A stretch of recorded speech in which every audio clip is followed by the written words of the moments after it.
Good afternoon and welcome everyone to our March 18, 2025 Little Rock City Board of Directors meeting. We would like to welcome those that are in attendance as well as watching online. Madam Clerk, if you would, please call the roll. Director Miller, Director Richardson, Director Webb, Director Peck, Director Hines, Director Lewis, Director Campuris, Director Phillips, Director Adcock, Vice Mayor Wyrick, Mayor Scott. Present. Director Campuris, are you deferring to the city attorney for prayer? Mr. Parliamentary. Thank you. Please join me. As we come together tonight, there are all types of issues going through our minds.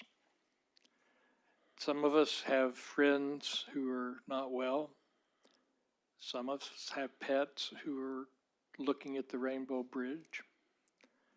Some of us have obligations that we have to fulfill. Some of us have neighborhoods we're concerned about and want to make sure the right thing is done.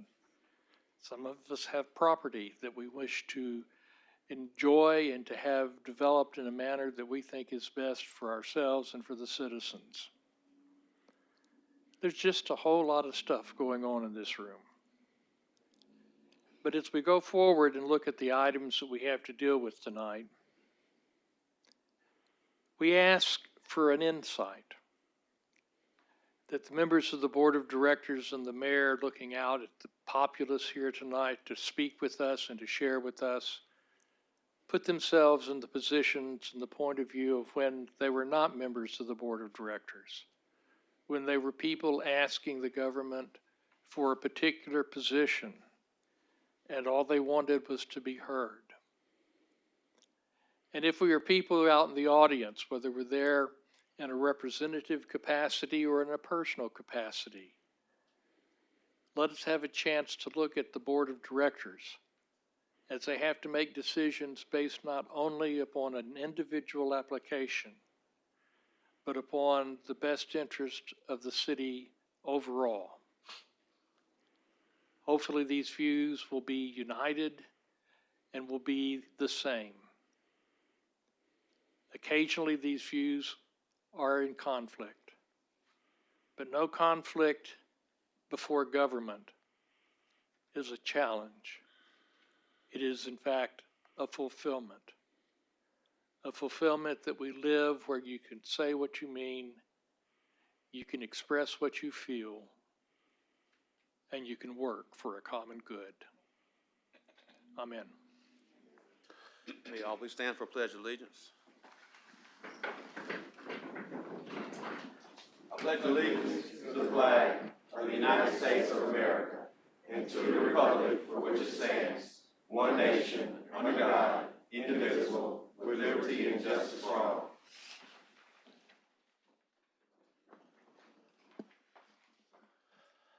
Members of the board, we're now have some very positive news to share. We'll ask our Chief Data Officer to approach the podium to share some exciting news about our What Works Cities certification process, something we've had for several years and have continued to move up the ladder with Bloomberg Philanthropies. As you all know, Bloomberg has supported the city for quite some time over the past few years, and we're grateful for what they've done with What Works Cities. We're also part of Bloomberg City Data Alliance, and the Chief Data Officer can share more information. Marquise Willis. Thank you, Mayor, City Manager, Board of Directors. Thank you for taking the time to acknowledge the fact that we as a city have achieved silver certification for What Works Cities because of our data usage. It is because of your leadership and commitment to innovation that I stand here before you today. Launched in 2017, What Works City certification recognizes and celebrates local governments for their exceptional use in data to inform policy decisions, allocate funding, improve services, evaluate the efficacy of programs, and engage residents. Certification of all cities, and it provides data for individuals throughout their individual data journey with a standard of excellence that shows how investing in data and evidence practices can lead to tangible and equitable outcomes for all residents. Embedding data and evidence into decision-making sets the foundation for stronger, safer, healthier, and more equitable communities. Data-informed cities produce sustainable solutions to endure cities' crisis, tackle tomorrow's challenges, set better priorities, and to make every dollar count from a budget perspective. And frankly speaking, over the past few years, we've done this at a very high level. The creative approach we took to using data during the EF3 tornado, we put on display how you can use data to impact and affect those who were most affected by the tornado.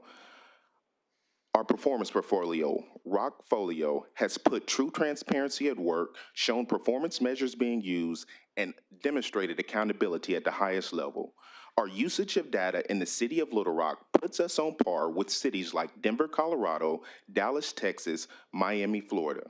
To put that into perspective, all of these cities at a minimum double us in population and have a budget that greatly exceeds our own. To quote my mother, we are batting in the big leagues.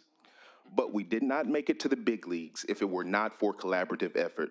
First, I'd like to thank Mayor Scott for his commitment to data usage and informed decision-making that rivals major cities across the U.S. and has been applauded nationally. And even though he's no longer physically here, I'd be remiss if I didn't acknowledge City Manager Bruce Moore. I always like to say that he hired me twice, once in 2014 and again in 2021 when he recommended me for my current role. He had the foresight to put us on a path that allowed us to launch our first data portal in 2016. And to all of the department directors, you all are the kind of exceptional leaders that know how to give direction, but more importantly, when the time comes, you follow it too. You all have dedicated time and resources. You've even let me rant and rave about the importance of data and deadlines, and your outside of the box approach to data usage has made this happen. And last but certainly not least, our data coordinators. As Kendra Pruitt would say, you all are the hands and feet of this operation. You've answered the questions, responded to the team's messages and emails. You all have been the liaisons between the community and your departments to get information out. In conclusion, I'd like to say that this is the epitome of a team award, and it shows what we're capable of when we march to the beat of the same drum. Yes, we've done good, but we can do better. We will continue to set goals, aim higher, and create new standards for excellence. Thank you.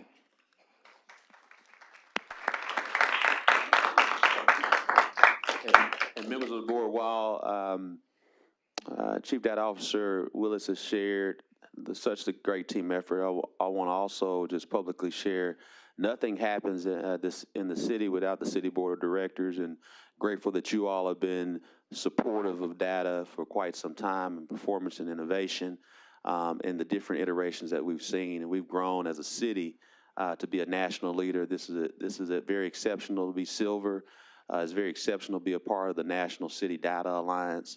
And we know that we allow data to not to drive our policy decisions, but also data is able to be transparent, to show what the city is doing in our most trying times, as we were able to leverage data and technology from a communication standpoint to help keep residents in the know of what was going on as it relates to the March 31st, 2023 EF3 tornado. And so again, it's a team effort. Grateful to the city board of directors and your support of data here at the city. I want to give you all a round of applause. Thank you, guys. Oh, Vice Mayor, I think we got to take a photo. Come.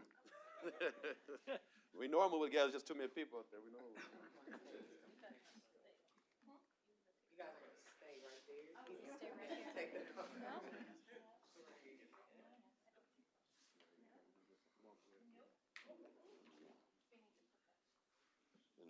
Middle.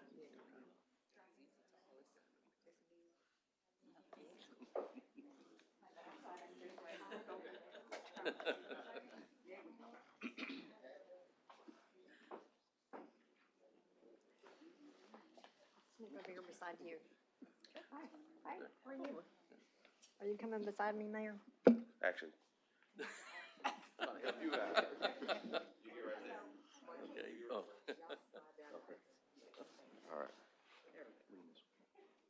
And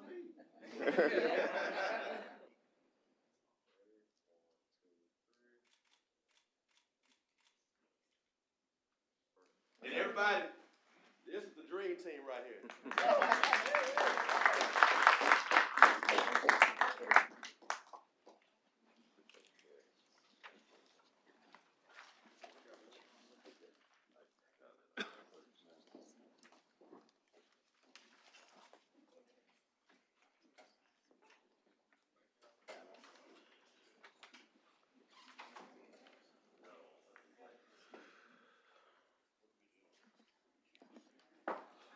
James, if you'll kick us off with the Newcastle Sister City delegation.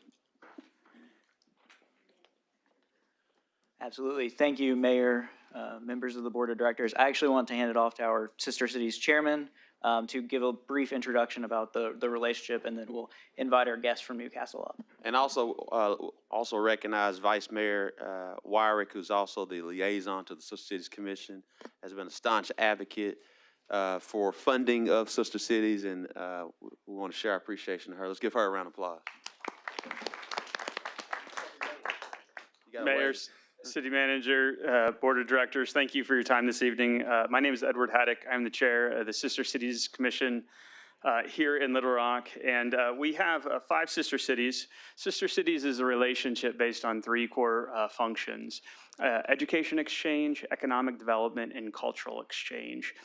Those are the ties that really created the relationship with Newcastle upon Tyne. Back in 1997 was the origination of this relationship as initially a youth engagement program with Little Rock and Newcastle upon Tyne. Up until the city had actively exchanged with students back and forth until about 2007. A group of 9 teenagers went over from Little Rock to Newcastle upon Tyne for a week-long trip, and that friendship was solidified. In 2016, that friendship evolved into a formal sister city relationship. 28 years from the beginning, here we are today and hosting Newcastle upon Tyne again in our awesome city, showing them the major feats, opportunities and relationships that we can combine and work together to embrace our relationship further. In this visit, we've met with University of Arkansas Medical Science to improve international exchanges between our Department of Medicine and Pharmacy. We're meeting with Central Arkansas Library System to enhance children's literacy. And we've also been working with our house in order to help our underserved individuals collaborate with folks from our international best practices from Newcastle upon Tyne. It's not without your support that this work cannot happen. It cannot continue to happen. So we continuously appreciate Vice Mayor your work with our commission, and of course you all voting and supporting this work. Let me introduce our delegation and have them introduce themselves for a brief intro. Good evening, directors. I'm John Stoker-Walker. I'm a councilman in Newcastle. And I did have a few things to say, but unfortunately Edward's just said all of them. So I began this relationship, as Edward mentioned, about 28 years ago. We formally, we signed a friendship agreement in 1999, after we brought 24 young people over. Mayor Jim Daly at the time was very impressed with the attitude of the young people and decided to invite our Lord Mayor from Newcastle to come over the following year, and that's when they signed the friendship agreement. It then took us another 17 years to actually formalise a relationship in terms of sister cities, but we've done that. And in the meantime, we've had a number of exchanges. We've had DNA research. We've had young people from UALR spending a term over in Newcastle, and young people from Northumbria, Newcastle reciprocating and coming over here for a term. Sadly, that kind of came to a stop when COVID struck, because young people couldn't travel. But we're looking at resurrecting that. I know you've got a fun-filled agenda tonight, so I'm going to stop there and pass over. Thank you. Thank you. Good evening, Mayor Scott, City Directors. My name is Anthony Woods-Waters. I have an 18-year relationship with our Sister Cities program. 16 of those in my former capacity as the Chief Executive of a community development, community regeneration organisation in the East End of Newcastle, and following retirement, 2 years working with my colleague Councillor Stoker-Walker as co-liaison, organising the inbound and outbound delegations. Thank you.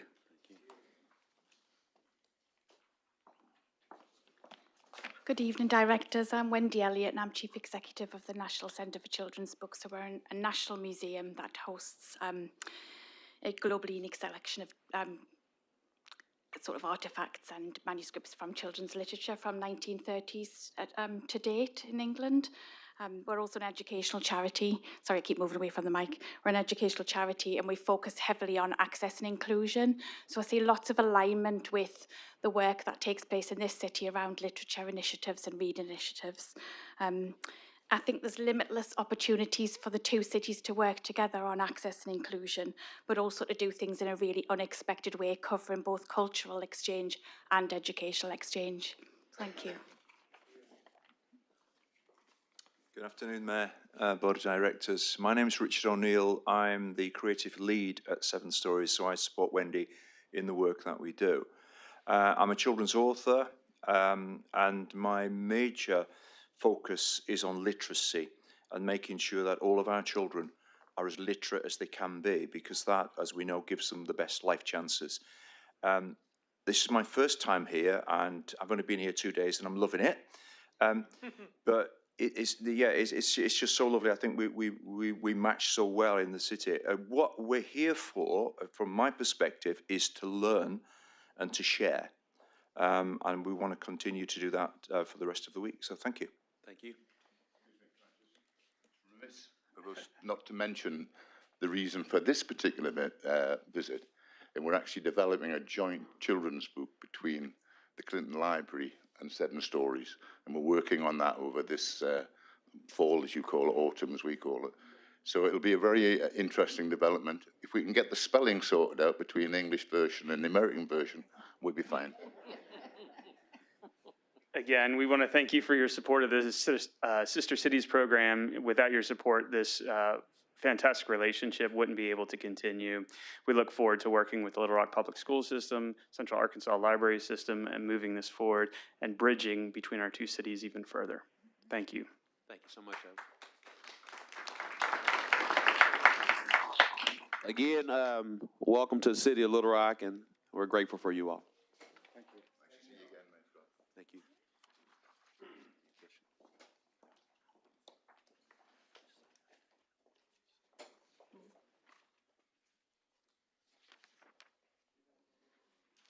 All right, Susan. Thank you, Mayor, Vice Mayor, and board members. I'm going to do a review of some of the bills and items that we have been concentrating on this last week. I want to draw your attention to House Bill 1445. This is the short-term rentals bill. It seems that now the newly filed bill that has drawn attention is House Bill 1790. This is the preferred short-term rentals bill that has gotten attention and seems to be the preferred bill on short-term rentals. This will be in the House committee tomorrow, and we are working on this bill. Next is House Bill 1510. This is to repeal authority for municipality to exercise territorial jurisdiction. This has passed the House and Senate, so just wanted to point that out again. We had some discussion about this at our last meeting, and that has passed. So that does remove the ability to look at zoning and planning in the territorial jurisdictions. House Bill 1754, this is one that we do have a lot of concern over. This is to create the Private Property Protection Act and to prohibit certain property use restrictions by governmental entities. This does take away a lot of ability to do planning and zoning, and so we are working on this along with the Municipal League. Also, House Bill 1789. This is to restrict a local government from providing funds for the purpose of issuing an identification card to an individual in certain circumstances. This does involve municipal ID. If you're running a municipal ID program as a municipality, it does require proof of lawful presence, which we currently do not do. And so we are monitoring this bill and we'll be following this bill to see its progression. Right now, we do expect this bill to pass. House Bill 1790 is to amend the law concerning the regulation of short-term rentals by local government. We just discussed this earlier, that this is the preferred bill right now, it seems to be, for short-term rentals. Senate Bill 322 is to amend the law concerning construction and development and to allow third parties to perform plan reviews and site inspections. There seems to be a lot of interest right now in planning and development, and stripping away some of the right for municipalities to regulate planning and development. Fire inspections and those considerations are involved in Senate Bill 322 and the ability to perform those, and so that's a big consideration in Senate Bill 322. Senate Bill 456 is another one that we have a large concern over because this also strips away a lot of a municipality's ability to do planning and zoning.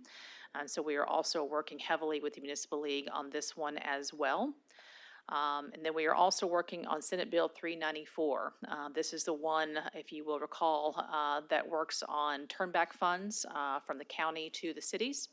And there was an amendment that was filed that looks at a population model for which counties are affected. However, even after the amendment, Pulaski County would still be included and affected by this bill, and so we are still concerned about this bill. It does require that an election be held for capital dollars to be reallocated from turnback funds, but this could have a significant impact on turnback funds that come from county sales tax dollars, to the city of Little Rock. And also, too, just recently filed, which is not on this list, but we are going to be monitoring, is Senate Bill 505. This could potentially diminish public input into zoning matters and also could require the city to redo its land use plan. So yet another zoning and planning bill. There seems to be a lot going on with zoning and planning right now at the legislature, and we are working on those and monitoring those heavily. Vice Mayor Warwick has a question. No, you got to press it. I got you. Susan, you didn't go over 1530, and that one was concerning to me, and it's passed the House and the Senate as well, and it's accessory dwelling. And my question is the staff, the planning staff, are you all looking at this bill and others to see how we're going to work in the future? This was for accessory dwelling, and the way I read it, there's not any specifications for the accessory dwelling other than size and height. And so to me, that means you can move a mobile home in the backyard. And so that's very concerning to me that we have residents that, you know, they have a bill of assurance, they selected where they're going to live, and then their next door neighbor moves in something like that. So if there's a way to analyze that and give us some feedback on it, I sure would appreciate it. Thank you. Director Phillips. Thank you, Mayor. As it relates to House Bill 1789, just want to add some clarity and make a request. The request is, my understanding that it may be running House Committee tomorrow. So when it get ready to run to the City Committee, can you notify us? I know y'all keep updated about when things are going to run, so if you can let us know when they're actually going to run in the Senate. And then the question actually for the City Attorney, just for clarity for our residents, if this passes, does that essentially do away with the city's municipal ID program? It does away with the city's ability to expend funds for the municipal ID program.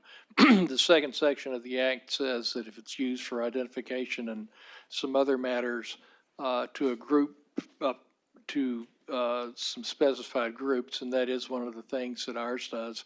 So that would mean that we couldn't use city funds, tax funds, to be able to do that. It doesn't mean that we couldn't have a foundation like the Zoo Foundation to be able to introduce it. Okay. I appreciate that explanation. That's all I had, Mayor. Thank you. All right, members of the board, you'll notice we're deferring item number 29 until, we'll have a March 25th special call meeting. Madam Clerk, you would please read the consent agenda. So anyone who was here for item 29, we're not gonna, do it today. We'll do it on March 25th. So if you wanted to leave, you can leave. Or stay with us. I'm sorry, I know I'm out of order. For Director Webb said I am out of order. For clarity, the March 25th meeting will be a 4 o'clock meeting, right? Yes. Okay, I just wanted those people to know so they'll know what time to show up next week. And thank you, Director Webb, for sharing that he was out of order. Director Pett? Just a quick correction, unless you all have changed my boundaries, it didn't tell me. On Resolution 2, Rinky Road, that's not in Ward 4. Unless y'all added that to Ward 2. Okay, thank you. Yes, we'll get that corrected. Madam Clerk, if you would, please read the consent Mayor, agenda. just for clarity, if I may, item number 13 was to be a hearing dealing with the membership of an improvement district. It is turned into a resolution to appoint 2 new members. Yes. Madam Clerk? A resolution to authorize the city manager to enter into a contract with Swayze LLC in an amount not to exceed $308,700 for the Broadway Street Drainage Improvement Project and for other purposes, funding from the limited tax general obligation capital improvement bonds. A resolution to authorize the city manager to enter into a contract with Swayze LLC in an amount not to exceed $173,938.80 for the Rink Road Drainage Improvement Project and for other purposes, funding from the limited tax general obligation capital improvement bonds. A resolution to authorize the city manager to enter into a contract with Boyles Construction Company Incorporated in an amount not to exceed $73,968 for the Leander Drive at Canis Road Crosswalk Improvement Project and for other purposes, funding from the limited tax general obligation capital improvement bonds. A resolution to authorize the city manager to enter into a contract with River City Hydraulics Incorporated in an amount not to exceed $140,000 plus applicable taxes and fees for the purchase of one Butcher City Cat V20 sweeper for the Fleet Vehicle Storage Department and for other purposes. A resolution to authorize the city manager to enter into a contract with Scott Equipment Incorporated in an amount not to exceed $133,875 plus applicable taxes and fees for the purchase of one Case 580 SV backhoe for the Public Works Street Operations Division and for other purposes. A resolution authorizes the city manager to enter into an annual purchase agreement with Goodyear Tire and Rubber Company and Looney's Tire Center Incorporated in an amount not to exceed $900,000 for the purchase of commercial tires for city vehicles and for other purposes. A resolution to adopt revisions to the investment policy for the city of Little Rock, Arkansas, repealing Little Rock, Arkansas Resolution Number 14,890, November 5th, 2018, and for other purposes. A resolution to authorize the chief financial officer, the treasury manager, and their designee to engage the services of certain financial institutions to transact city business and to transfer, sell, assign, and deliver in all bonds, debentures, why can I not say that? Notes, evidence of indebtedness, or other securities now or hereafter owned by the city of Little Rock, and to make, execute, and deliver any and all written instruments necessary or proper to effectuate the authority hereby conferred and for other purposes. A resolution to authorize the city manager to enter into a contract with Renaissance Construction LLC in an amount not to exceed $441,500 for the development and construction of 2 single-family properties to provide affordable housing and for other purposes. A resolution authorizes the city manager to enter into a contract with Landscape Structures Incorporated in an amount not to exceed $100,000 for renovation and improvements to the playground at War Memorial Park and for other purposes. A resolution to authorize the city manager to increase the amount of the existing contract with Alessi Keys Construction Company in an amount not to exceed $300,000 to provide agency construction manager services for the Little Rock Zoo's 2022 A bond project and for other purposes. A resolution authorizes the city manager to enter into a contract with AJS Homes LLC in an amount not to exceed $441,000 for the development and construction of 2 single-family properties using home investment partnership programs to provide affordable housing and for other purposes. A resolution to appoint Sandra Patton and Betty Everett to the Board of Commissioners of Tall Timber Recreation Improvement District Number 3 and for other purposes. That concludes the consent agenda. There's a motion and second. Before we call the vote, Ms. Gail Long, if you'll approach the podium. Good afternoon, Mayor Scott, and to the afternoon. Board of Directors. We have 2 newly appointed commissioners, and with saying that, how do we go about requesting the records for that so we can move forward? Because we have bills and things that need to be paid. So if we could get those documents and records, and it's been about 2 years that we have requested these records. We'll work with staff to figure that out. Don't know offhand, but we'll get with the city attorney and try to figure out what's possible. Okay, thank you. And if I may, we have a board that we brought that I want you guys to glance at, and it shows our neighborhood. And there's different things that we would like to have done there. So when we receive those, so we can move forward with that. With the POA, yes, yes, ma'am. Thank you.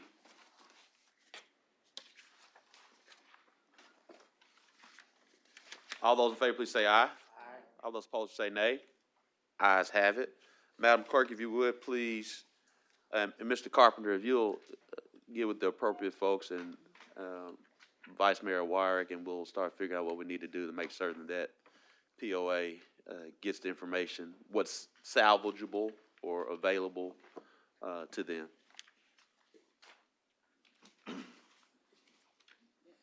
Madam Clerk, if you would, please read the group items.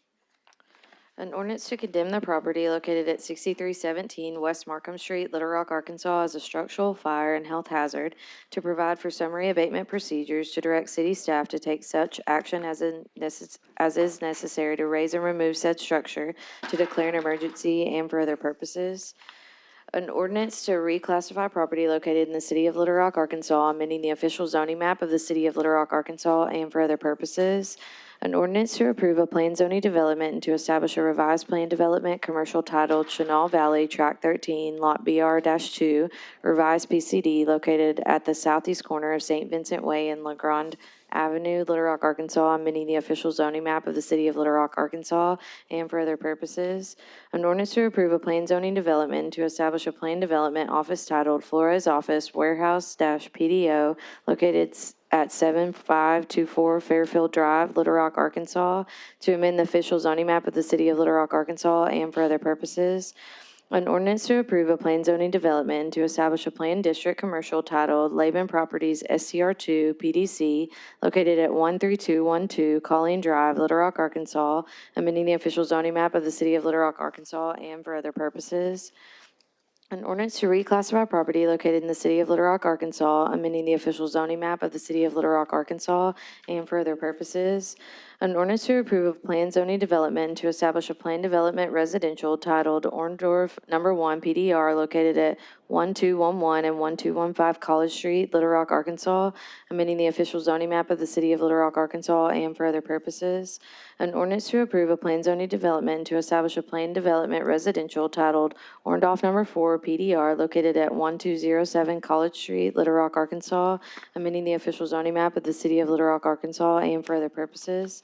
An ordinance to approve a plan zoning development and to establish a plan development residential titled Orndorff Number 5 PDR, located at 2117 and 2121 Rock Street, Little Rock, Arkansas, amending the official zoning map of the city of Little Rock, Arkansas, and for other purposes.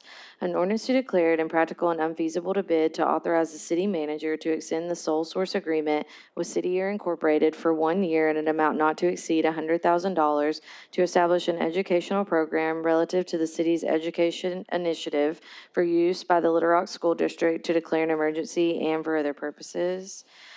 An ordinance to increase the purchase threshold level for purchases which do not require competitive bidding and are under $50,000 pursuant to Arkansas Code annotated section 14-58-303 and for other purposes. An ordinance to authorize the city manager to enter into a contract with Evo Core Technologies Incorporated in amount not to exceed $798,212 plus applicable taxes and fees with a 10% contingency fee for the purchase of managed detection and response MDR service for the city's Information Technology Department and for other purposes. A resolution to declare it impractical and unfeasible to bid to authorize the city manager to enter into an annual maintenance and equipment agreement in amount not to exceed $60,000 and $60,830 plus applicable taxes and fees for the city's outdoor warning siren system with safety comm and for other purposes. First reading. There's a motion. Is there a second? All those in favor, please say aye. Aye. Those opposed, say nay. Ayes have it. Second reading. An ordinance to condemn the property located at 6317 West Markham Street, Little Rock, Arkansas as a structural fire and health hazard, to provide for summary abatement procedures, to direct city staff to take such action as is necessary to raise and remove said structure, to declare an emergency and for other purposes. Bring them up. I'll bring people up at the, yeah. Okay. Keep going. Keep going. An ordinance to reclassify property located in the city of Little Rock, Arkansas.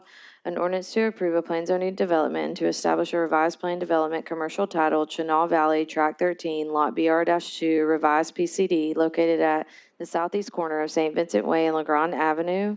An ordinance to approve a plan zoning development to establish a plan development office titled Flores Office Warehouse PDO, located at 7524 Fairfield Drive. An ordinance to approve a plan zoning development to establish a planned district commercial titled Laban Properties SCR2 PDC, located at 13212 Colleen Drive. An ordinance to reclassify property located in the city of Little Rock, Arkansas. An ordinance to approve a plan zoning development to establish a plan development residential titled Ordorf Number 1 PDR, located at 1211 and 1215 College Street. An ordinance to approve a plan zoning development and to establish a plan development residential titled Orndorff Number 4 PDR, located at 1207 College Street. An ordinance to approve a plan zoning development and to establish a plan development residential titled Orndorff Number 5 PDR, located at 2117 and 2121 Rock Street.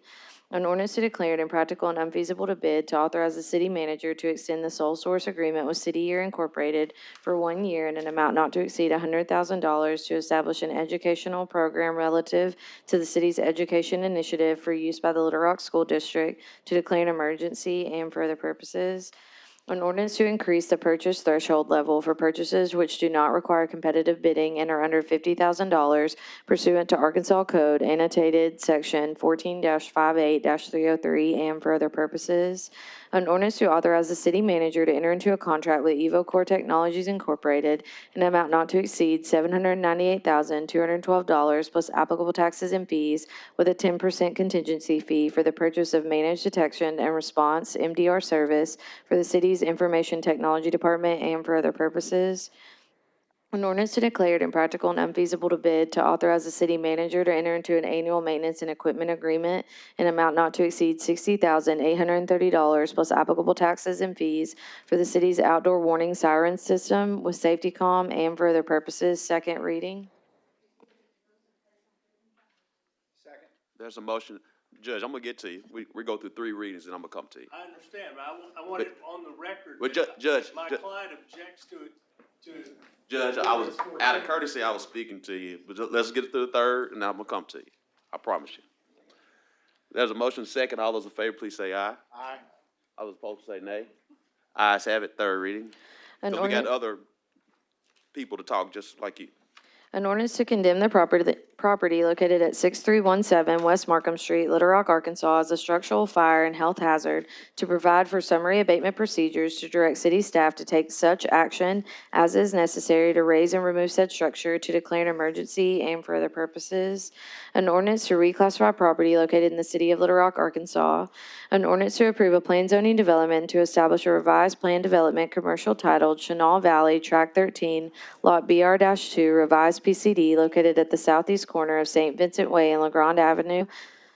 An ordinance to approve a plan zoning development to establish a plan development office titled Flores Office Warehouse PDO, located at 7524 Fairfield Drive. An ordinance to approve a planned zoning development to establish a planned district commercial titled Laban Properties SCR2 PDC located at 13212 Colleen Drive. An ordinance to reclassify property located in the city of Little Rock, Arkansas. An ordinance to approve a planned zoning development to establish a planned development residential titled Orndorff Number 1 PDR located at 1211 and 1215 College Street. An ordinance to approve a planned zoning development to establish a planned development residential titled Orndorff Number 4 PDR located at 1207 College Street. An ordinance to approve a planned zoning development to establish a planned development residential titled Orndorff Number 5 PDR located at 2117 and 2121 Rock Street.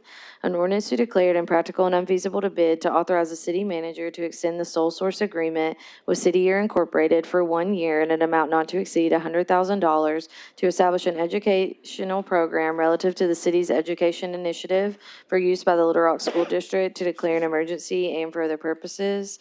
An ordinance to increase the purchase threshold level for purchases which do not require competitive bidding and are under $50,000 pursuant to Arkansas Code annotated section 14-58-303 and for other purposes. An ordinance to authorize the city manager to enter into a contract with EvoCore Technologies Incorporated in an amount not to exceed $798,212 plus applicable taxes and fees with a 10% contingency fee for the purchase of managed detection and response MDR service for the city's information technology department and for other purposes. An ordinance to declare it impractical and unfeasible to bid to authorize the city manager to enter into an annual maintenance and equipment agreement in an amount not to exceed $60,830 plus applicable taxes and fees for the city's outdoor warning siren system with SafetyCom and for other purposes. Third and final reading. Members of the board, we've had 3 readings before we take a vote. Before we go to item number 14, which we have most cards for, I want to acknowledge Mr. Orndorff's items, which I believe he's for, of course, for 21, 22, and 20. Just, you don't want to say anything, right? All right. All right. We'll start with Ms. Carrie McDonald.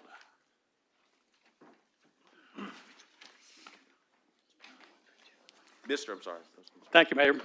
Board members, I am president of the Hall High Neighborhood Association. Right now, we have 289 household members that have contributed hundreds of volunteer hours in our neighborhood to make it clean and attractive. We have worked with Hall High School. We've worked with the elementary school. Are now working at Meriwether Park in conjunction with the Parks and Rec. We have looked at this property for years, and it is time. I have had several conversations with Mr. Coleman. I've always been promised it's going to be 2 weeks. It's going to be in late May, and it never is. And I think now I would respectfully hope that all of you will vote to approve this resolution.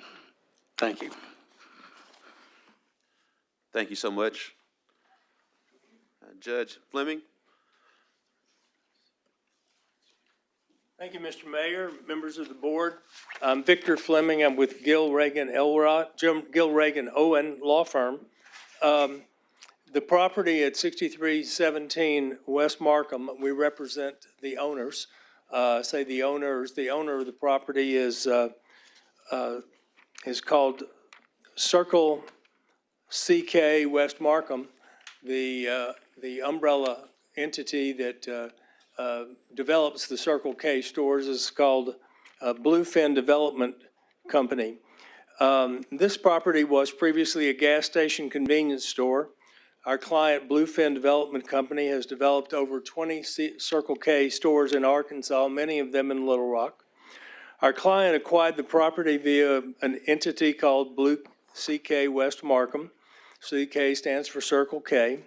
The intent was to develop a Circle K there expeditiously. That didn't happen for a number of reasons, and we apologize for that. Whatever's gone on the last year and a half, I'm here to apologize to the City of Little Rock and to the Board of Directors for the things that have happened to that property. And in defense of our clients, I will say that at times when people help themselves to staying overnight at the property, the help of the Little Rock Police Department was sought over and over again. But whatever our clients may have said that led people to believe things would happen faster than they did, we are sorry.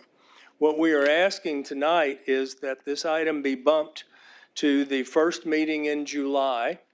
I have seen a property development permit that expires, I believe, on June the 24th. My clients, Bluefin Development Company and Blue CK West Markham, promise this evening on the record to remove the graffiti and fix the fencing by Saturday this week. They promise further to clean the property and remove all waste, trash, and garbage weekly between now and the end of July. And if Plan A, that they have on the table right now, develops appropriately, they will be asking for an extension of their property development agreement and will vigorously renovate the property aggressively for a Circle K gas station and convenience store there. If Plan B has to be resorted to, our clients will raise the building, which is what the city would be doing if the ordinance passed, and they'll be selling the property openly as a vacant lot. Mr. Coleman is here with me this evening, and he will entertain questions if you should have any. We are asking your mercy, and we are asking you to let our clients do with this property either what they've done with many other successful properties in this area, or to alleviate the city from the role of having to tear it down, and then they'll sell it as a vacant lot. Thank you. Dana Gober?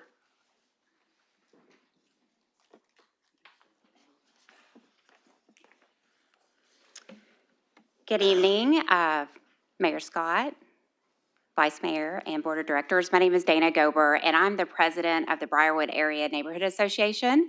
Thank you for letting me speak tonight, the opportunity. Our neighborhood our association consists of 800 plus homes, and this address is literally right on the border of our neighborhood. And so for the last year and a half plus, this is what our neighborhood has had to come home and look at every single day. I am here tonight on behalf of our association, as well as many residents who have reached out to me over the last year plus regarding the state of the condition of this property and what is going to happen with it. Our neighborhood, we do engage in a lot of community, activities. We always are involved in cleanup events, citywide cleanup events, as well as just individuals who live in the neighborhood to continually pick up around our neighborhood and to try to keep everything looking nice and clean around our neighborhood. We do support the businesses financially as well, and our neighborhood is asking for demolition of this property. We feel that the owner has had ample time to respond and resolve this issue. So thank you for your consideration. Thank you so much. Mr. Alan Clack? I apologize for any mispronunciation. Good afternoon. My name is Alan Clack, and I represent members of our community on the west side of the Park Plaza. And I have to tell you, we are extremely disappointed that for so long that property was neglected. And as you said in the interview, it's not about safety image, but about safety.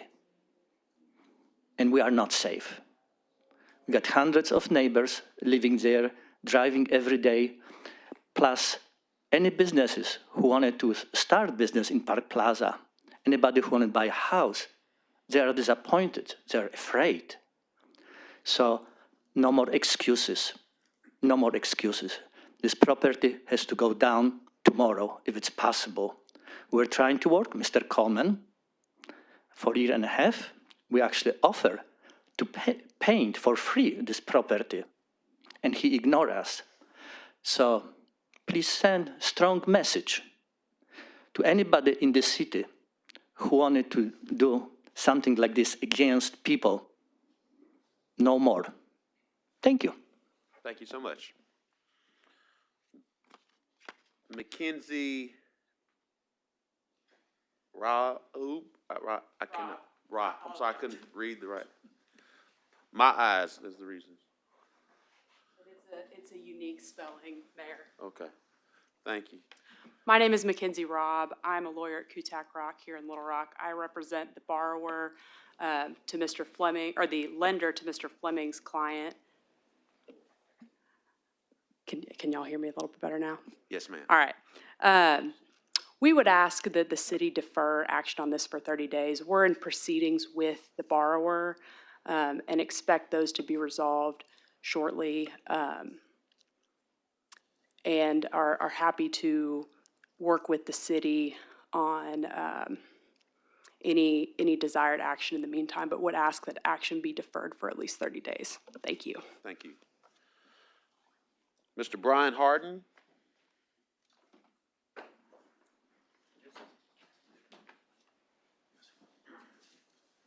Oh, sorry.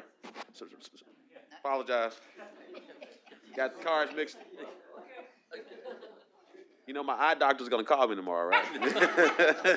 All right, I think we've had all the cards that have been read. Director Webb?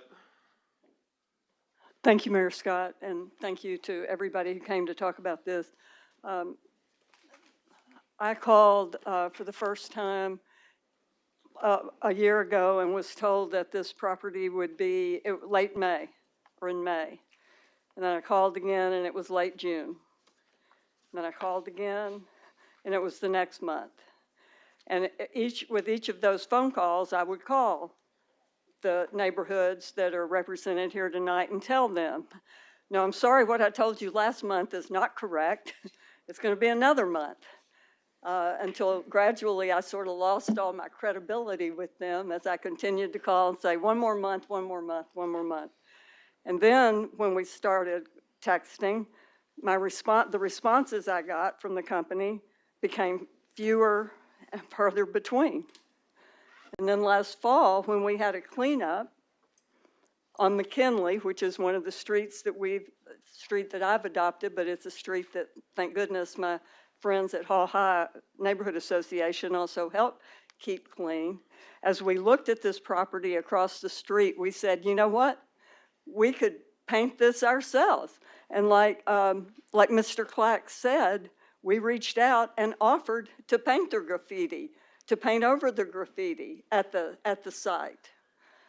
During this entire process, which has lasted a long time, the neighboring businesses complained to me on multiple occasions. And while this could not be used in a court of law, I was told that they were friends with some of the people involved, and they really didn't think it was a big deal that it looked this bad because they didn't live in this neighborhood, which we do. And the folks representing all the hundreds of homes live in this neighborhood.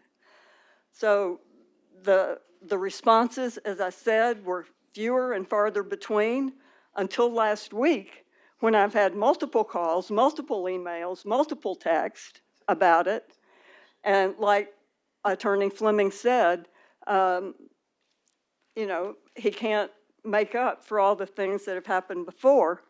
I'm not in support of deferring, but I do want to ask the city attorney a couple of questions, if I may, before we move on. Mr. Attorney, in particular, the question that the attorney from Kutak asked about that kind of proceeding, could you explain what that request really entailed? And then I have a second question for you. Well, if she asked for a 30-day delay in this, so somebody would need to defer this until the second meeting in April, if that's what you wish to do. And then at the second meeting in April, the only thing before the board would be the vote, since you've had your 3 readings. So that would answer what she asked if nothing was done by that time, or if it wasn't resolved in 30 days. You know, y'all are going to be put back in a similar position. I thought it was for a particular legal reason and not because the 2 requests were different and it was 2 different law firms. Well, the 2 different law firms are there. She represents the lender of the person that's buying the property. Is that right?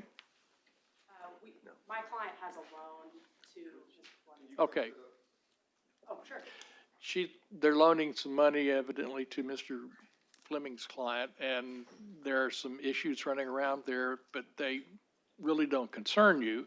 Okay. We don't have a dog in that hunt. However, she has told you that if they can get a 30-day delay, she thinks everything will be resolved within that period of time. My second question is, should we decide that we want to move forward with the demolition, can you remind us how long that process takes from start to finish after tonight? Once the demolition ordinance is passed, and they're typically passed with an emergency clause so that they take effect immediately, we have to go through a bidding process. The bid itself is a contract to pay a company to take down the building. This used to be a gas station. I don't know if there's any underground tanks there, but that triggers certain environmental laws that make it a little bit more difficult than just flattening the building.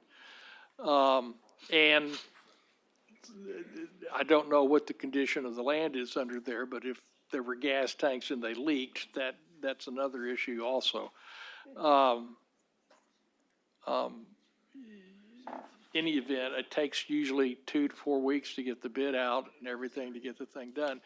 We're at the time of the year that 2 to 4 weeks from now, probably the weather would not be a problem, because March will be over and April's in like a lamb, as I was always told. And so we ought to be, that shouldn't be an issue. And I perhaps should have asked Director Jordan instead, but so if it takes 2 to 4 weeks to get the bid out. Right. And then And how long? awarded, out and awarded. To get out and awarded? Right. And then once it's awarded, how long does it take to move forward with demolition? Director Wyrick, if I want to make sure, because you're asking questions. You were in my, I got to go to the eye doctor, I apologize. Director Webb, what I would share with you is, because of any number of things, because I definitely don't want the residents here to get any false expectations. And so what I would share, it would be somewhere between 2 weeks to 30 days, depending on, we don't know what's under there. It may not just be a flat surface, it may be some fuel tanks, as the city attorney shared. But I could see it being done in a matter of 30 days, assuming that we get a quick bid. If it's under a certain amount, that you don't have to draw out the process, it could be done pretty quickly. I was really not even asking about the quickness of it. I was asking to see if that time frame might fall into the parameters that they hope to have something done, the Circle K. Yeah. Okay. Thank you. Director Hines. Thank you, Tom. And kind of going along these lines, we created a condemnation permitting process, correct? That if we condemn a property, there is a second chance with some hard 30, 60, 90-day deals. Does that apply to commercial property, or is it only residential? I don't know. I think it applies to commercial. I think it's been used mostly on that. What it does, it has typically been used when somebody says, I'm going to be able to fix this, I just need to do this. And so you can't get a building permit while you're under condemnation, whether it's been finalized or not. So it was a way of giving building permits to be able to start construction, at least I think as a show of good faith that it is going to be fixed and not just stand there. So I guess from a process time, if we go ahead and condemn this property, would they be eligible to try to do the condemnation permitting process? I don't think so. If y'all go ahead and condemn it, they will be eligible to take it down themselves and save us the cost. Brad, if you could introduce.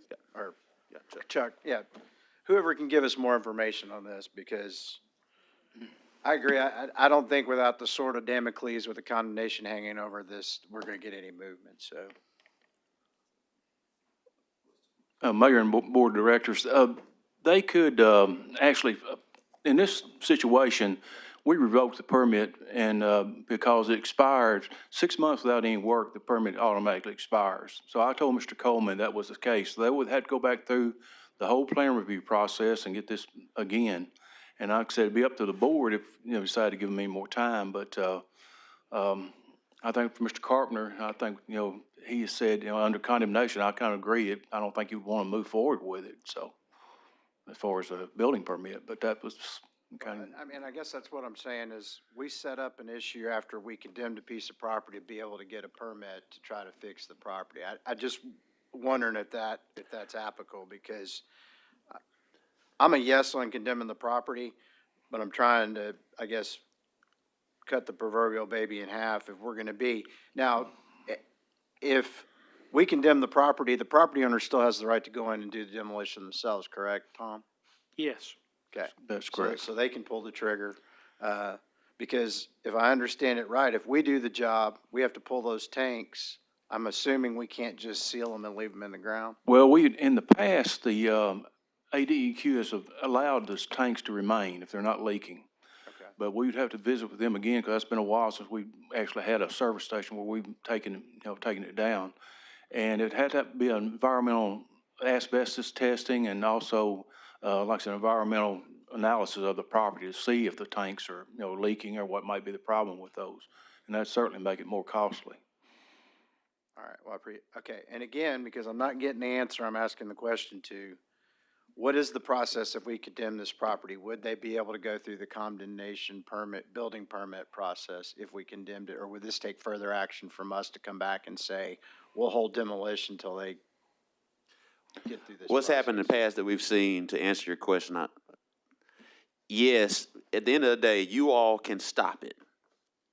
And you can come back and say, hey, the owner is really serious this time. They're really going to get something done, and we can stop that process at the next meeting. It's not going to be done in the next week. It's just not. That's just a false expectation from that standpoint.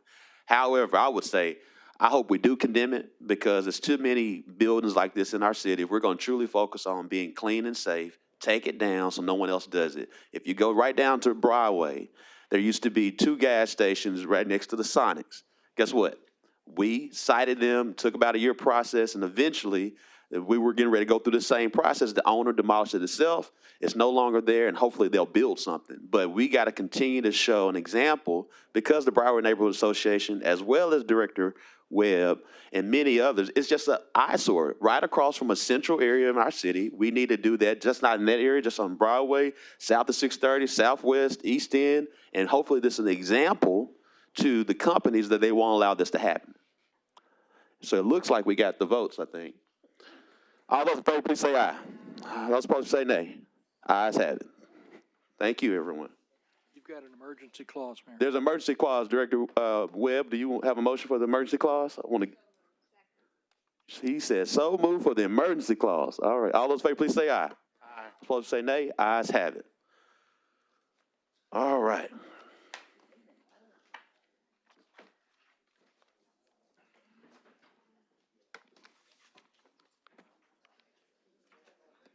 Mayor, there's also an emergency clause on 23, too. There's a motion for emergency clause on 23. So moved. A second. All those in favor, please say aye. Aye. All those opposed, say nay. Ayes have it.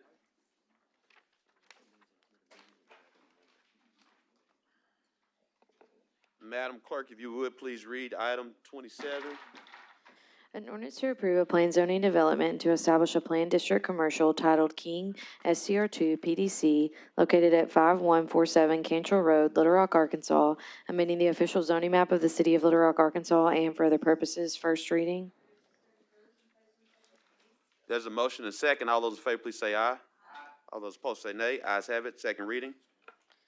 An ordinance to approve a planned zoning development to establish a planned district commercial titled King STR2 PDC located at 5147 Cantrell Road. Second reading.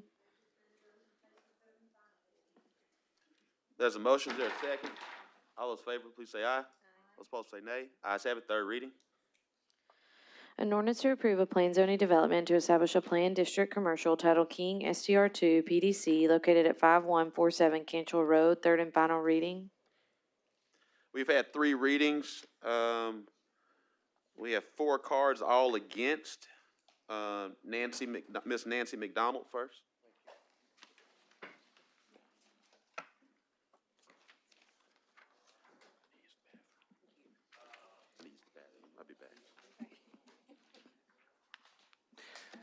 Thank you, Mayor Scott, Vice Mayor Warwick, and esteemed directors. I appreciate your leadership in dealing with proliferation of short-term rentals. Yes, I'm here again through Airbnb, VRBO, and other platforms in the city of Little Rock. I'm also vehemently against reintroduced House Bill 1790 tomorrow, and the expansion statewide of the nuisance in residential neighborhoods. We found in Little Rock that governance and enforcement is certainly a challenge, but local control is still the best there is. Some comments by commissioners and applicants during the most recent Little Rock Planning Commission meeting are alarming to our neighborhood. We know that more than 1,000 homes in Little Rock are listed as STRs already through Airbnb alone. We know that a maximum of 500 STRs were approved by the city. And at that time, the Little Rock City Board has already approved 112 of these STRs. You likely probably have a more recent count than I do. But a planning commissioner stated in a recent meeting this month that because Little Rock didn't have the maximum number of authorized in the city, he was going against staff recommendation to deny this particular application in my neighborhood and voted to approve it without considering the merits of the individual application. In addition, he stated the STR process was time-consuming and he was inclined to just approve them all until the maximum was achieved. This lack of process not being followed by the ordinance, and instead that makes it, instead of an application process for a short-term rental, it really makes it a registration. At present, there are no means to track and enforce this ordinance. As we said, there's 1,000 already operating throughout the city, with you guys only approving 112. There are also no standards for equal distribution of these nuisances in the neighborhoods.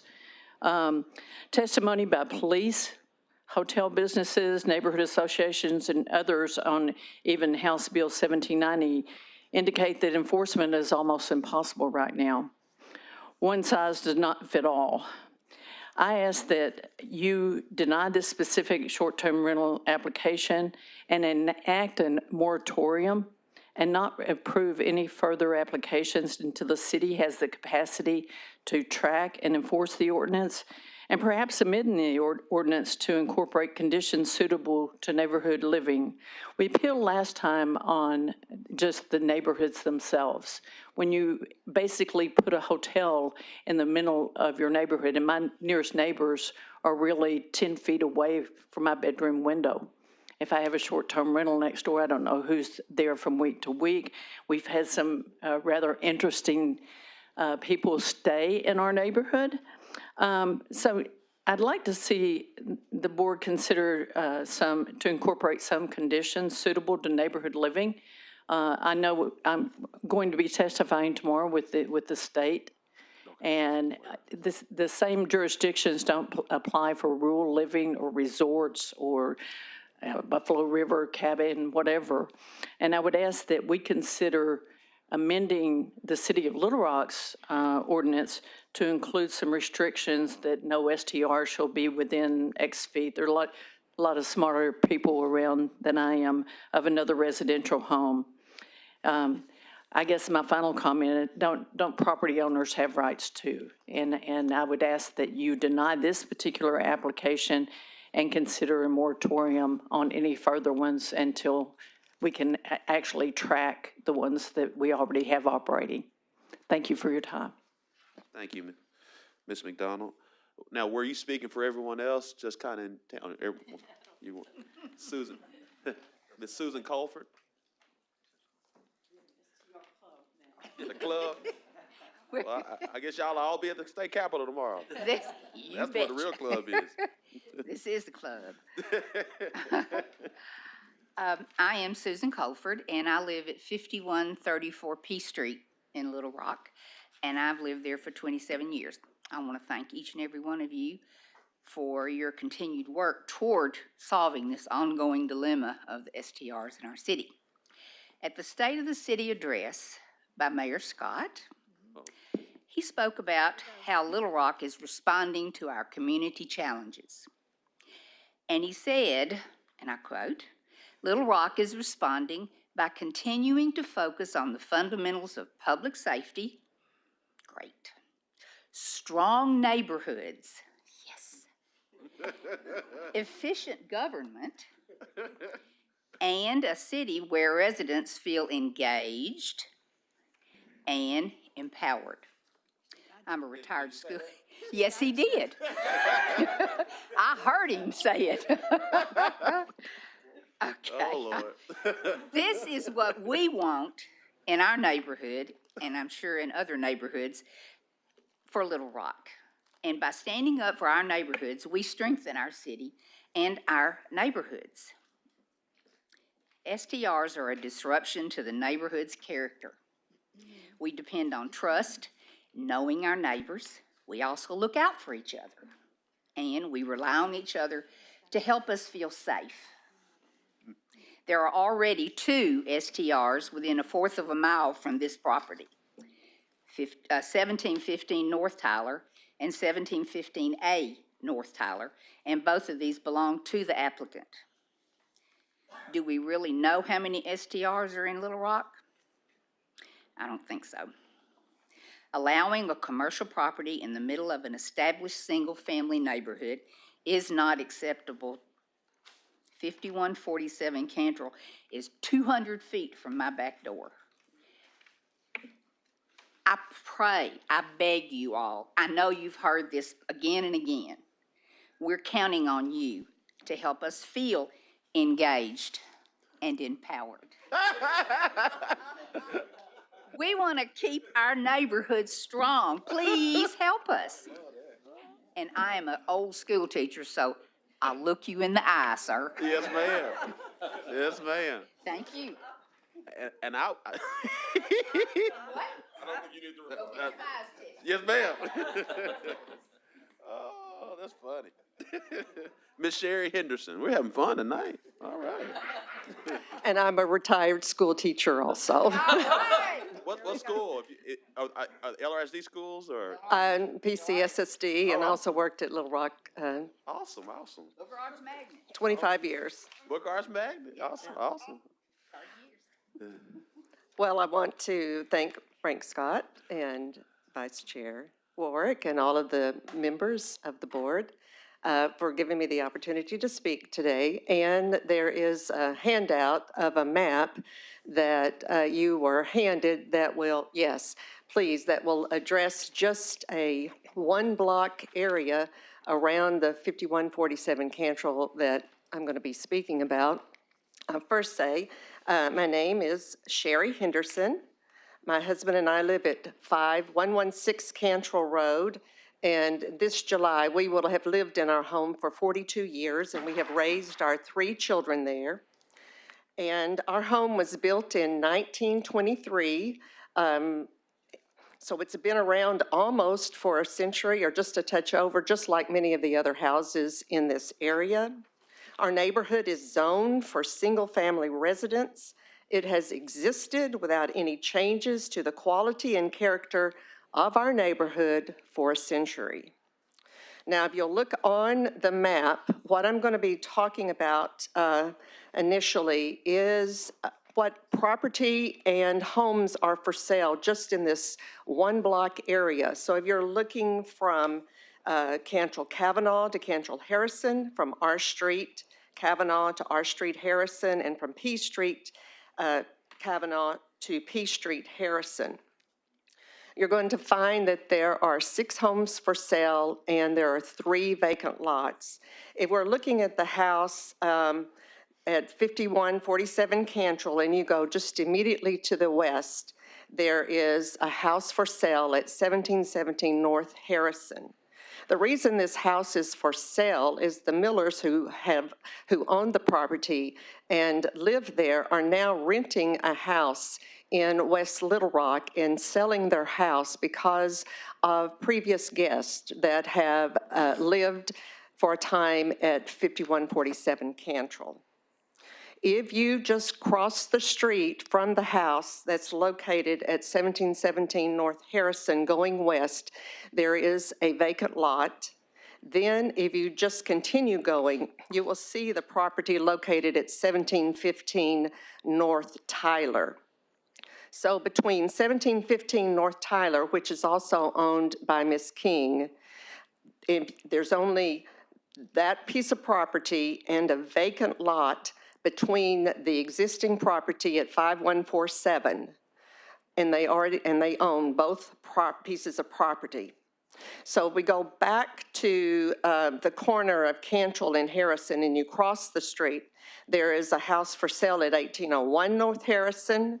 If you turn and go east, there are 2 lots for sale. There was a house that was torn down on December 16th, 2024. These 2 lots are located between 5144 and 5128 Cantrell. If you keep going east, the house at 5120 is for sale. We live at 5116, which is right next door. The house at 5124, our street is for sale. The house at 4911 Kavanaugh is for sale, and the house at 4801 Kavanaugh is for sale. So not only does Ms. King own the property at 1517 North Tyler and 5147 Cantrell. She owns 10 other properties, and she manages 21 properties. She, in fact, has her own website, https://airbnb.com/forward/help/articles/937. For Airbnb, they provide commercial insurance. This is not home liability. This is host liability insurance, and it's called Air Cover for Host. So the problem is you cannot consider this. If you change it to commercial zoning, you cannot consider it as residence property. This is a business. And what is happening if you change the zoning to commercial, then you're having a spot zoning in the middle of that block. So what are you going to do? We have 6 pieces of property that are currently for sale. We have 3 vacant lots that are currently vacant. We have a vacant lot that's for sale in between basically 2 pieces of property that they own. What are you going to do if these pieces of property, which we know it's springtime and people are listing their property, and not all of these properties would come forward to be STRs, but some might. Or if this becomes a commercial area, then they might want to start tearing down homes and building businesses on Cantrell Road or in our neighborhood. So, as Mayor Frank Scott mentioned in his State of the City address, that affordable housing is a real issue in Little Rock. He challenged the citizens in Little Rock to get involved with our community to build a stronger Little Rock. He said he wants to support stable, sustainable, safe dwelling places for all residents in our city. And he said he wants to make sure that every resident, neighborhood, and business is seen, heard, and valued. So I hope so. I hope so. That's why we are here. We want to keep our neighborhood and keep it thriving, sustainable neighborhood in Little Rock. So as housing is a real issue in Little Rock, is it wise to take this one out of the housing stock for families just to be used for short-term rentals? The applicants own or manage 31 single-family residents, according to her website that you can go on and see. How does this solve the recognized citywide housing problem that we're having? So our home is 102 years old. This July, we will have lived in our house for 1/3 of its entire existence. We have paid property tax and supported schools in Little Rock, just like the other neighbors in this neighborhood. So don't we have rights as property owners to save our neighborhood? if you allow the property at 5117 Cantrell to be rezoned to commercial property, so from single-family residence to commercial property, how are you going to be able to not deny anyone else coming in this area if they're also coming forward and wanting to have an STR? So we implore you to oppose the rezoning of the property at 5147 Cantrell and reject the Planning Commission's recommendation of approval of request for this piece of property at Zone Z 10059. Thank you so much for your time. Thank you. Brian Harden.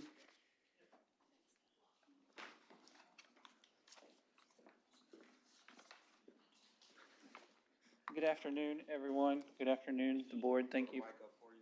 Sorry. Good afternoon, everyone. Thank you guys for being here and thanking you for allowing me to speak on this. Me and Sarah King do own this property. We have owned this home for a little over a year now. This home has been a home of 3 different families that live in Little Rock. 2 families actually live in the Hillcrest area that needed a place to stay whenever their pipes burst back during the wintertime. And these families were able to live in this home, keep their kids in their schools, not have to travel across town, live in a hotel, or anything like that. So this particular home has been a home in a neighborhood that is a very nice area for these families so that they could keep a family event for an event that happened to them. So the other thing is this home has the criteria, or it meets the criteria for all of what Little Rock has told us as STR owners that it needed to meet. It meets the parking recommendations, it meets there haven't been any issues at this house, or any of the houses that we have. And we are under the impression that that's what STRs that was approved from the city was for that to be able to happen. So we meet that criteria that allows for this STR to be in that area. If it didn't meet the criteria, then we would have never even applied for the STR and just left it as a monthly rental. But it meets the criteria, so it allows for that to be there. So, and like they had talked about, the city had passed, there's 500 that can be out there, there's only 100. We keep talking about 1,000 or odd numbers of STRs that are in this area. We are standing here before the board that we pay our taxes. We live in Little Rock, we pay our taxes just like everyone else. We are standing here that we spent our money to go through the legal process to get this approved. We're not one of the outliers of the 1,000 that's not meeting the criteria. So we're standing here in front of you to do the right thing and get ours approved so that we are on the legal side of the up and up. It was strange, I had it written in my notes before I came here, but during the tornado, we live right outside of Kamak Village, in the Heights area, and we have homes all in this area. And we talk about the tornado that came through. What I find very inspiration for me in the business that we are doing to allow these families is when the tornado came through Little Rock, it devastated so many families, so many houses, so many things in this area. The homes that we have in this area allowed those families to move into a home that is still in a neighborhood. So a lot of the families that were displaced for the tornado either moved to a hotel, they moved in with family, they moved somewhere to that effect. We hosted over 15 families in our homes that allowed them to be in a neighborhood to be safe. So without being able to have these approved, those families, I'm not sure where they would have went. But that's why we try to do the right thing and keep our properties up to code with all the city's codes as far as what it needs to look like. We do have ring cameras on all of our properties. We monitor those 24/7. If you were to look at our reviews that we have on Airbnb that are out there, there's hundreds and hundreds of positive reviews that have brought not only visitors, but people from across the country to Little Rock. We've hosted families from, there was a family that came in from Australia that was going through cancer treatments at UAMS. We have a house that's close to UAMS. They stayed there. That allowed them to be able to be comfortable and visit right over there and then come right back home. So with all that being said, as I said, we are standing here in front of you guys asking for approval for this so that we can continue to have a property that is well maintained, that has not had any issues with any kind of parties or any kind of events or anything to that effect. All of our properties are very well taken care of. So that's all I have. Thank you so much. Thank you. Vincent Henderson, Mr. Vincent Henderson. Good evening, Mr. Mayor, Madam Vice Mayor, members of the board. Good evening. I have good news for you. I am not a retired school teacher. Just, that may also be bad news depending on what you think about what I have to say. To address some of the things that Mr. Harden mentioned, we don't have any problem with long-term rental of this property. We have a neighbor next door to us who's been renting there for about 2 or 3 years now, I think. And the examples he gave from people with respect to the tornadoes and such, those were clearly long-term rentals. Those were not short-term rentals. Those weren't people coming in for 2 or 3 days and then gone. I'm sure you all seen the devastation with the tornadoes. They're needing to stay in places much longer than a weekend or two. So that's a horse of a different color entirely with respect to what we're here about. What I'm here about is to tell you that this is a business and it's not compatible with a residential area. The thing is that, I'll give you an example, Airbnb recognizes this is not residential, it's a business. They had an ad on television last fall. And I'm going to read just a bit of it here. The title of the ad was Kid-Sized. The advertisement was introduced in September. It starts with someone in an animation holding a hotel room key holder. It has printed on it, somewhere in a hotel. The narrative script then explains, the thing about traveling with your kids is each year they get bigger, but the hotel stays the same size. Get an Airbnb and get room for everyone. They're not advertising against us as residents, they're advertising against their competitors, other hotels. It's clearly a business. Excuse me. When we bought our house several years ago, we had to get a mortgage. And part of the mortgage, part of the payment, was principal, interest, taxes, and insurance. Now, when anyone else in a commercial setting gets a mortgage, pay the same thing. We paid our mortgage off a few years ago. We still have to pay taxes and insurance. The thing is that the kind of insurance we have is homeowners insurance because our liabilities and potential damages are not nearly as severe or great as a commercial building, which is what these short-term rentals are. That's why Airbnb has their host liability insurance as part of their program. They recognize they have greater and different liabilities and potential damages than we have, among other things, loss of income, which my insurance, home insurance, would not pay. It's just that simple. The other aspect of it has to do with the taxes. I didn't pay sales tax or A&P tax when I bought my home. So I don't have any income to be taxed. These businesses do. Furthermore, give you an example. A few years ago, my lawnmower gave out.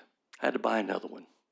Bought it. And then the next year, when I was filling out my income taxes, got that Schedule C, and I started putting it down how much I could take off of my income taxes, amortizing the value of that mower. Except I didn't, because I couldn't, because it's not a business. They have Schedule C where they take off expenses like that because they are a business, not a residential use. It's a commercial use. The IRS recognizes that. The Department of Finance Administration recognizes that. Insurance companies recognize they are businesses. This is not a residential use.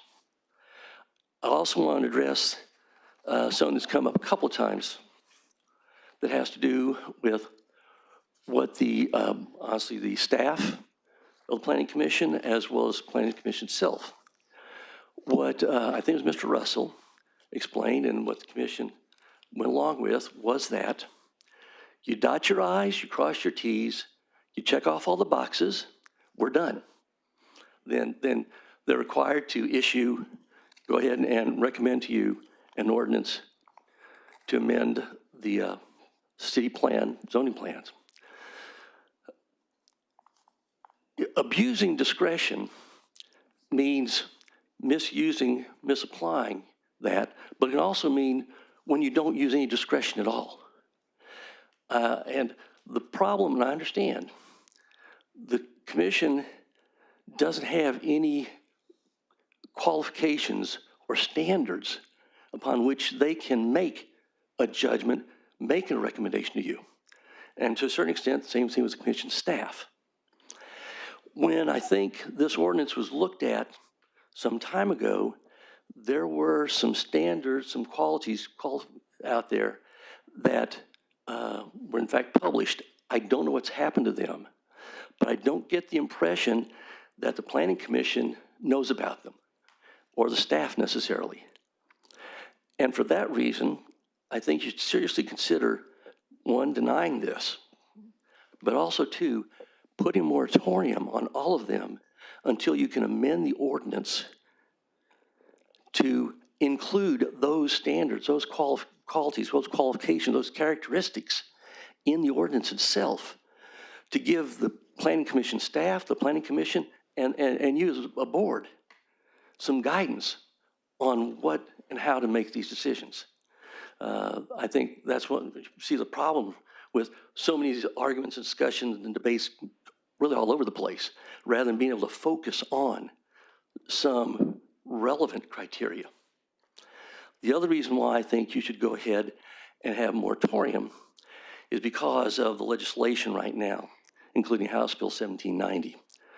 That is because if that passes, and I have to tell you, I think that the Municipal League has been working with the sponsors and will probably be in favor of this legislation at this point in time, you're going to have to rewrite your ordinances anyway.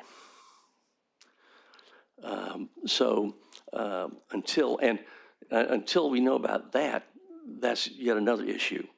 We'll know about that because General Assembly at this point in time is planning on recessing April 16th and adjourning May 6th. And so it's not very much time at this point to hold and wait and see what's going to happen with some of this legislation. With that, I thank you, and I ask that you deny this application. Thank you.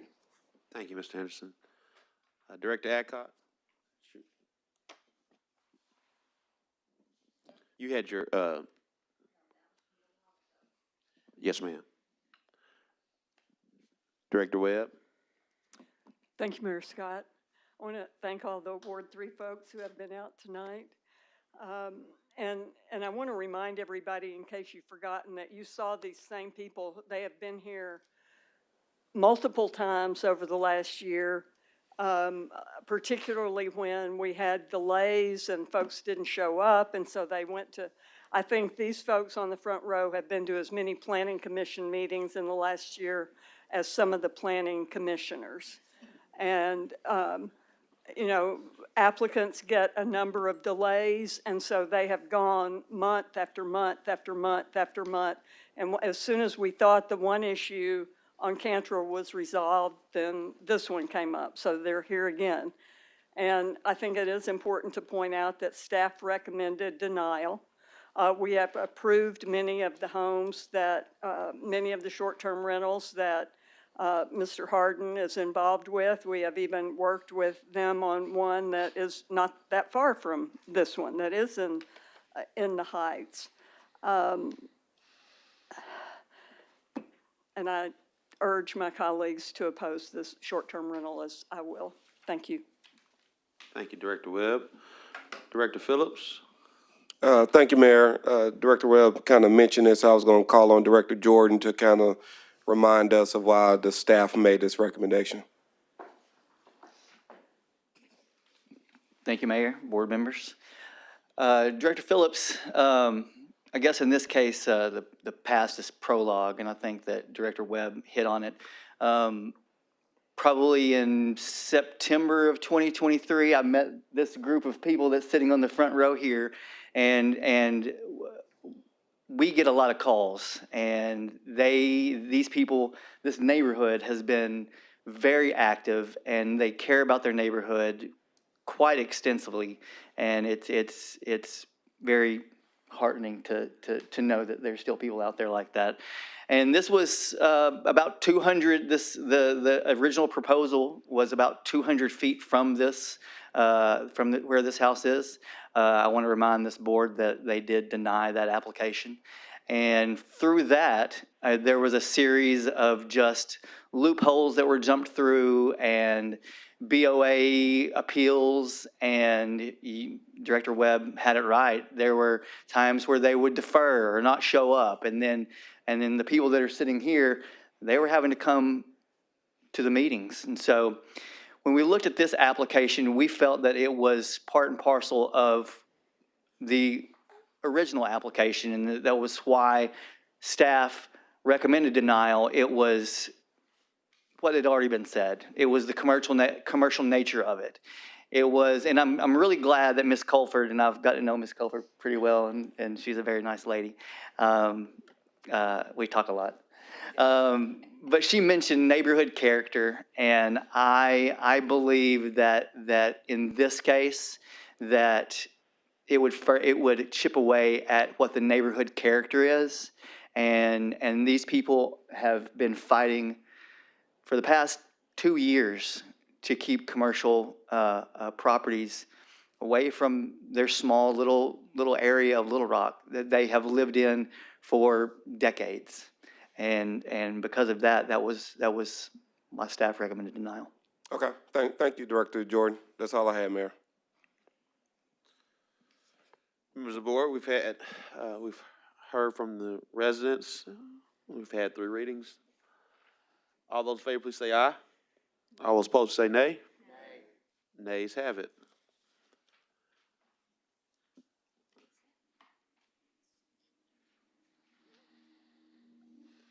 It failed.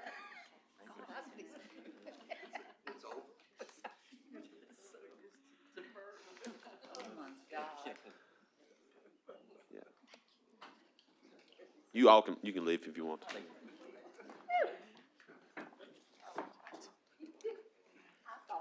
Madam Clerk, if you'll read item 28 for a third time. Oh.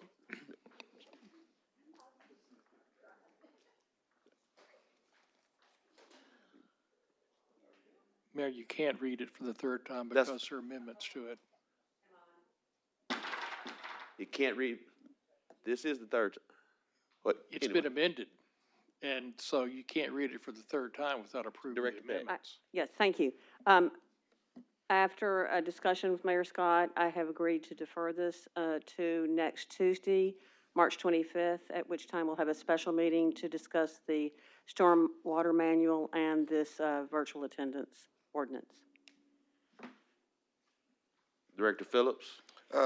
Thank you, Mayor. I think my colleagues are aware that I'm opposed to this, and I understand Director Peck has the right to defer it under our rules, but as we let this simmer in our brains for the next week, I want to share a few things with my colleagues to think about before we vote next week.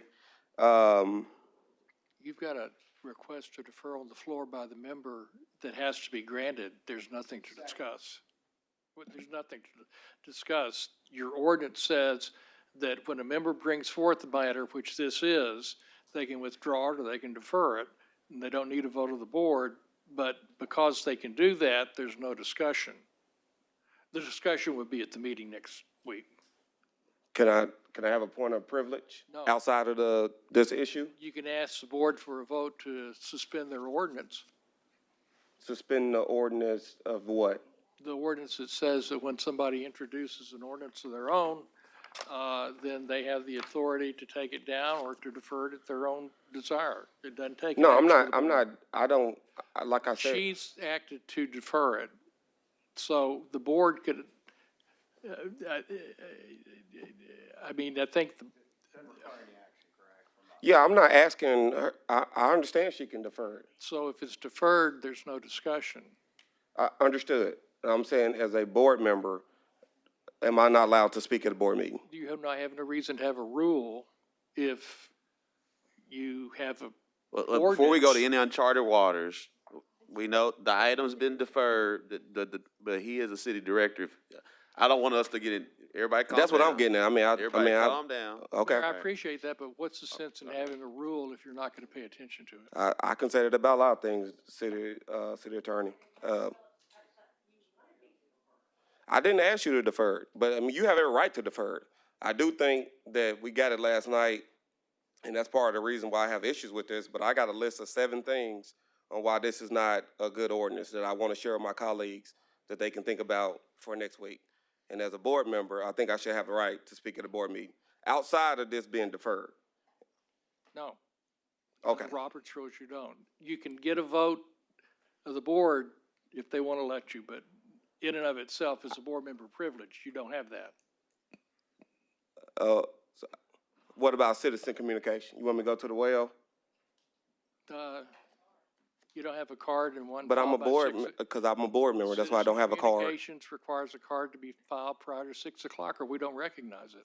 This is, let it go. No, I'm not, this is disrespectful to me. I'm not letting it go.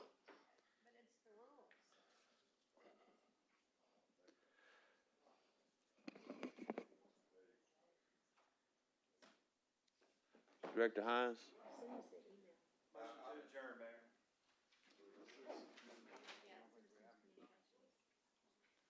Do we have any cards?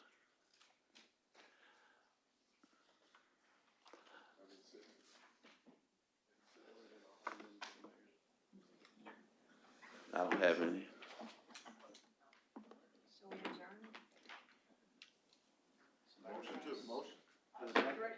Well, Director Pierce.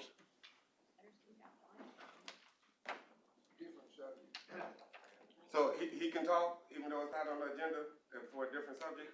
Or do we need to suspend the rules for that too? Because that's what I was about to do. So he shouldn't be allowed to speak either. He's not dealing with a matter that's been deferred by the maker. That is, okay. All right. Mr. Attorney, we're entering some uncharted waters, so please send a parliamentary procedure, because what we don't need to happen is something's done today, and then a week later, 2 weeks, a month later, it's done different, since you invoked that. Are we adjourned or are we still meeting? We had a director who was about to ask a question. We still have that. Director Pierce. What's at the end? Director Pierce. This is for Nick and John Honeywell, I guess. Tom, we are a regional our dump is a regional dump, is that not correct? We're part of a regional solid waste district, by statute, and we've got contracts for regional recycling. So, We've got contracts for recycling. so we have Maumelle, Conway, North Little Rock, the county, bringing trash. The Well, person. we do.